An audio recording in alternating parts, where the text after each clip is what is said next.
Despite only being in his fourth season, Gurley has accrued a considerable amount of wear and tear, including the playoffs.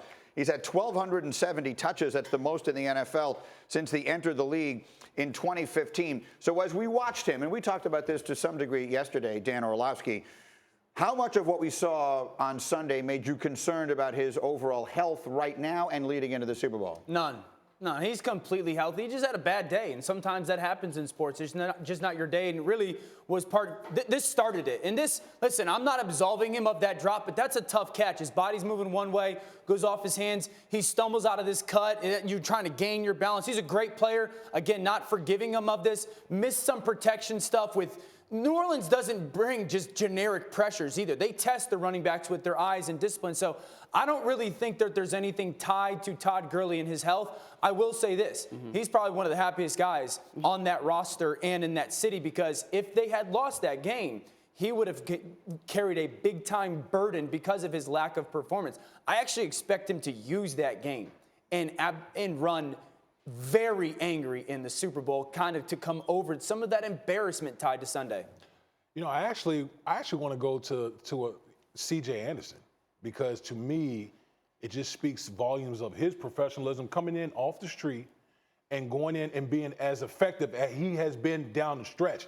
People don't know. People think that running backs can just come in and just get going. No, like, you have to be in sync with your offensive line and how they block and being able to feel the hole and then hit the hole. To be able to do that just from going from sitting on your couch to being with a team down the stretch in important games that heading into the playoffs it just speaks volumes to C.J. Anderson and the Rams coaching staff. I get that, and I agree with you, but is there something also just to be said for freshness at this time of the year? C.J. Anderson is a guy who has not had all of those touches and thus all of those hits that we just ran through that Gurley has had all year long, where you get worn down over the course of a long season. Here's a guy like C.J. Anderson, and we see some others every now and again. You miss a little time during the regular season. Maybe in some ways you're fresher in January. And he's performing, and the freshness is part of it. He's performing. It's hard to take a guy off the field when he's getting 5 yards a clip, and we kind of saw that with C.J. Anderson. You can't justify it. But the reality is now Todd Gurley has 2 weeks off. So to your point about freshness, he's going to come back and be completely, if there was any concerns about health, now he's going to be there. But I do worry sometimes about that mental, just a question mark you might have after a game like that. I need to prove, do I need to do more than is necessary? Am I going to play outside of myself? No, and I think there's a part of it, like, we got to remind ourselves that, and as an athlete you do that, remind yourself who you are. This is a guy that was an MVP candidate last year and justifiably could have won it. 21 touchdowns this year. Like, this is a big-time player who just had a bad couple plays, and I credit Sean McVay. Greeny, in that moment, Sean McVay, first championship game for him. His arguably best player is not performing. He's on the road. They're on a terrible start, and he goes, "You sit down.